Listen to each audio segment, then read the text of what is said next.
war reporter known for her quiet persistence finds herself embedded with an elite ranger platoon in Afghanistan. When an unexpected ambush cuts the unit off from support, she becomes the only person with a vantage point and a weapon capable of saving the wounded rangers. What follows are 11 precise, life-saving shots that rewrite everything anyone thought they knew about her. But behind her calm resolve lies an unfinished story. A vow she once broke, and a truth she never wanted to face again, until the ambush forced her to. Before we dive in, where are you watching from today? And if you haven't already, please subscribe for more stories that honor the quiet heroes who walk among us. The first scream did not belong to a soldier. It belonged to a man who was already dead. His voice tore through the mountain wind, ragged, desperate, cracking apart like thin ice, and as it echoed between jagged cliffs, even the hardened rangers understood that something was deeply wrong. No human voice traveled like that. Not with that pitch. Not with that terror. And yet the scream carried. All of them froze, except her. The reporter stood in the open, dust swirling around her boots, notebook still in her hand. Her sleeves snapped in the gusts, rolling down the valley. She stared toward the sound with a sudden chill gripping her spine, one that felt strangely familiar. Like an echo from a lifetime she no longer admitted was hers. A ranger muttered under his breath, "That's not possible." Another tightened his grip on his rifle. "He's been dead 5 hours." But she said nothing. Because she knew the truth before they would let themselves see it. She had seen corpses used as bait before. She had watched whole squads step toward false cries, thinking someone had survived. She had seen what waited for them. And now, as the wind shifted, she caught the metallic scent that always accompanied the next stage of the trap. Gun oil. Old. Burnt to the rocks. The ambush was already closing. She opened her mouth, but before the words could leave, the first shot tore through the air. A ranger collapsed, and the world twisted into chaos. The first 30 seconds felt like drowning in sand and thunder.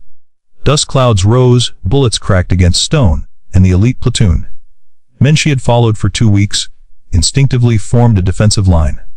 But the terrain was wrong. The rocks too sharp, the valley far too narrow. Every escape path already covered. Someone shouted her name, but she didn't move.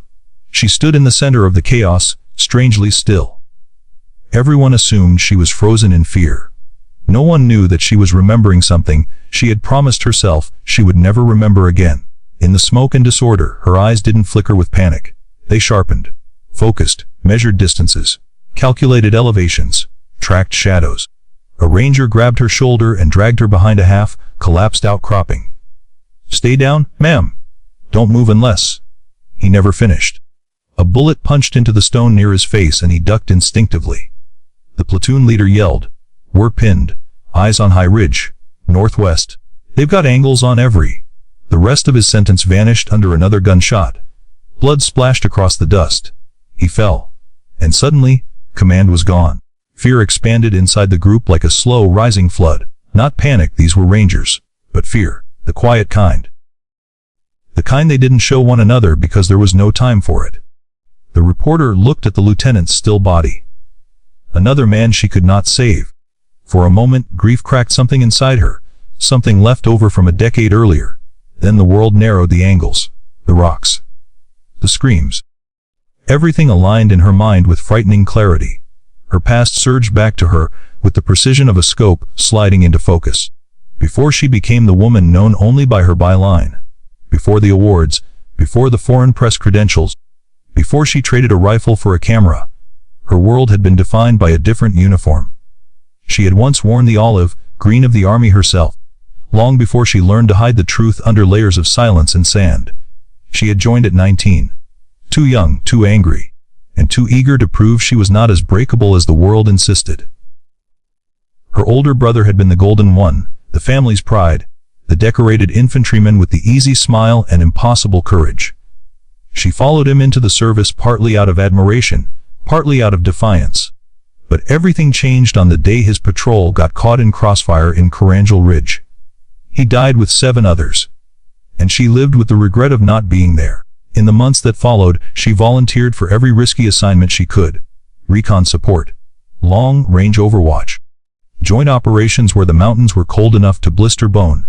She became the invisible guardian above multiple units. Calm, steady, lethal when needed. A ghost in the rocks.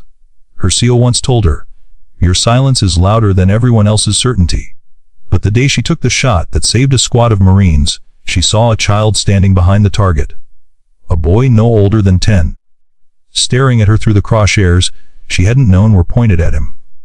The shot never touched him, but the look in his eyes burned into her until she could no longer lift a weapon without hearing it echo.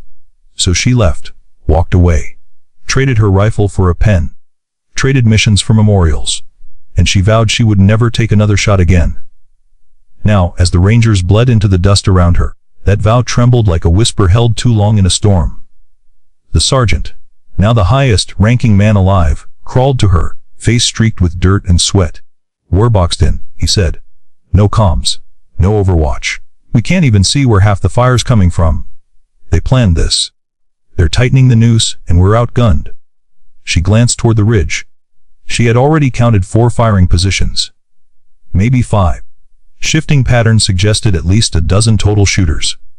"Ma'am," the sergeant said, "if they get closer, we'll be overrun. We've got wounded who can't move." Behind him, she saw Corporal Jensen clutching his abdomen, blood soaking through his fingers. Another Ranger lay unconscious, face ashen. A third mumbled something about his daughter, voice breaking each time it caught on pain.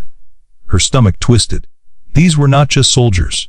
They were someone's brothers, someone's fathers, someone's entire world, and she could not watch another group die in front of her. A Ranger tossed a fallen comrade's rifle aside to reach for a tourniquet. Instinctively, she caught it before it hit the ground. The weight was familiar. Too familiar. The sergeant froze in disbelief. "Ma'am." But she didn't meet his eyes. She was looking up the ridge, counting breaths, marking distances. Her vow crumbled silently. With her brother's memory burning behind her ribs, she lifted the rifle, braced her arms, and whispered, though no one could hear, "Forgive me for breaking my promise." Then she stepped out from cover. The Rangers cursed and reached for her, but bullets sliced the dirt around her feet and forced them back. She stood alone. Dust rose in soft spirals around her boots. The wind tugged her hair across her face. Every muzzle flash illuminated her silhouette, a lone figure daring a valley full of death to do its worst. A distant shooter noticed her stillness. A fatal mistake. She exhaled. The first shot cracked. One enemy fell. Before the Rangers even realized she had fired, the second shot echoed. Another rifleman slumped down the cliffside. Her movements were not frantic or rushed. They were deliberate, precise, measured with the kind of calm only someone who had lived through too much chaos could manage. A Ranger whispered in awe, "What the hell?" But the sergeant understood. "This isn't luck," he murmured. "She's done this before." The ambushers adjusted, realizing the woman in the open was the threat. Bullets rained down toward her, chipping stone and tearing up dust. But she barely shifted her feet. Each step she took was angled, gliding into shadows, slipping between rocks with muscle memory she had buried for nearly a decade. A third shot. A fourth. The Rangers could only watch as she dismantled firing positions one by one with clinical, terrifying calm. A young private whispered, "She's not just a reporter." An older Ranger shook his head. "No, she never was." By the 7th shot, the ambush had lost momentum. By the 9th, panic spread among the attackers. By the 11th, silence reclaimed the valley. Dust drifted slowly downward like ashy snow. She lowered the rifle as though waking from a dream she wished she hadn't remembered. The sergeant stared at her with quiet disbelief. "Ma'am, you just saved every man here." She didn't answer. Her hands trembled. Not from fear, from memory. The survivors gathered around the wounded while scanning the ridges for any remaining threats. The air smelled of hot metal, burnt powder, and sun-scorched earth. But the gunfire had stopped.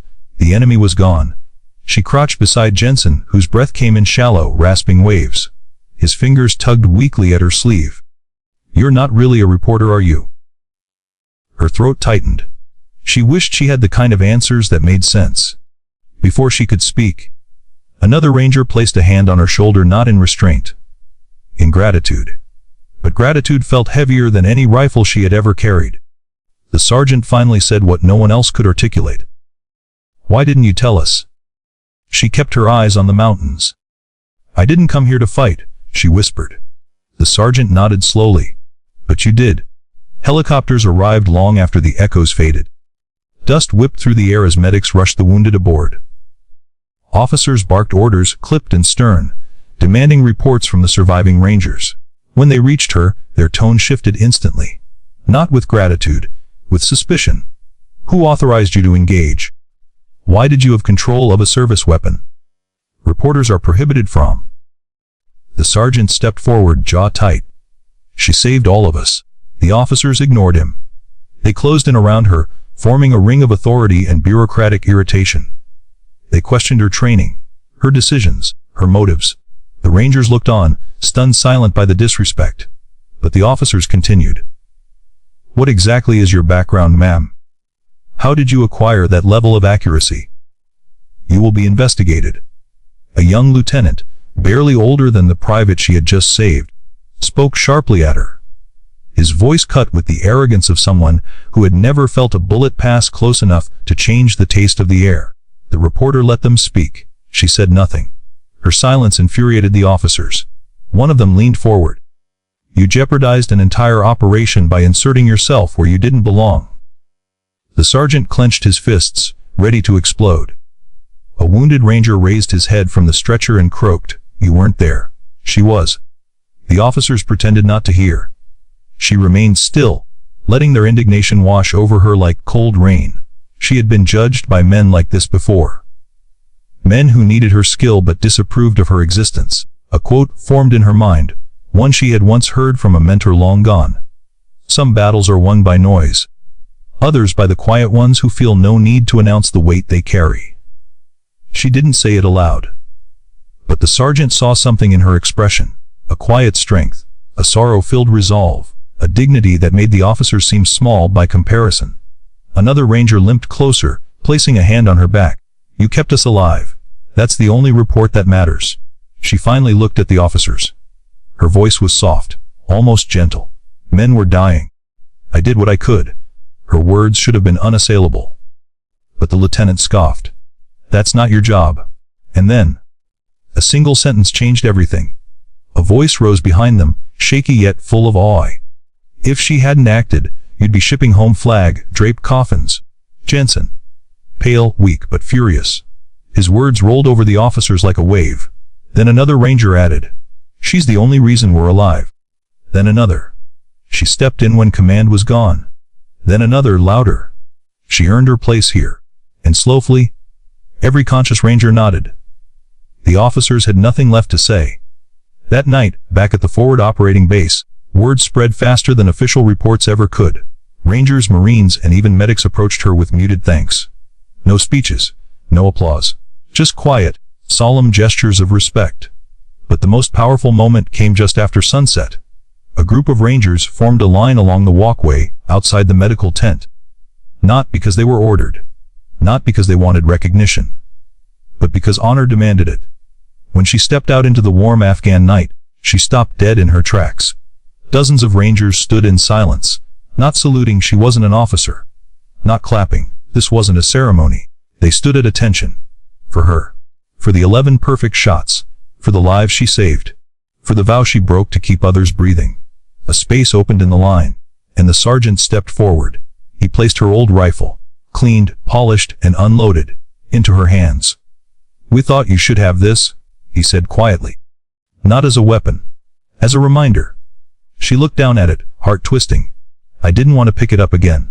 He nodded. But you did. Because you were needed. A Ranger beside him added softly. Heroes don't always get to choose when they're called. Her breath trembled. Not from weakness. From the weight of being seen after so many years of hiding. Another quote surfaced, unbidden and bittersweet. Courage is not the fire that roars. It is the ember that refuses to die. This time, she whispered it aloud. The sergeant's eyes softened. That's going in our report. The next morning, as the sun rose over the jagged Afghan peaks, something extraordinary occurred. As she walked across the base toward the waiting Chinook that would take her back to Kabul, soldiers she had never met before stopped what they were doing. Mechanics looked up from their tools. Medics paused mid-step. Infantrymen halted their formation run. Pilots stepped out of cockpits. One by one, they straightened their backs. Not rigidly, not ceremonially, but with deep human respect. A path formed without words. She walked through it slowly, humbled, unsure how to carry the weight of so much silent gratitude. No one shouted. No one clapped. No one demanded answers. They simply watched her with the reverence reserved for those who had faced the dark and refused to let it swallow the living. A single ranger murmured as she passed, loud enough for her to hear, "Thank you for seeing us when the world doesn't." Her throat tightened. She kept moving. And at the end of the line, Jensen, pale but standing with help, met her eyes. "You saved us," he whispered. She shook her head gently. "You saved each other. I just stepped in." But Jensen smiled with the unwavering certainty of someone who had faced death and come back with clarity. "No. You reminded us what courage looks like." She swallowed hard. The Chinook's rotors began to turn, stirring dust and light around her. She stepped aboard slowly, gripping the strap above her as she looked back one last time. The Rangers remained standing in silence until the aircraft lifted into the sky. Some stories are about victory. Some are about loss. But some, rare and unforgettable, are about the quiet souls who walk into danger with nothing but resolve, silence, and an unspoken promise that no one under their watch dies alone. She was just a war reporter, until the day fate demanded 11 perfect shots. And she answered. If this story moved you, let us know in the comments where you're watching from. Share your thoughts, and subscribe for more stories that honor the quiet, unseen heroes who still walk among us.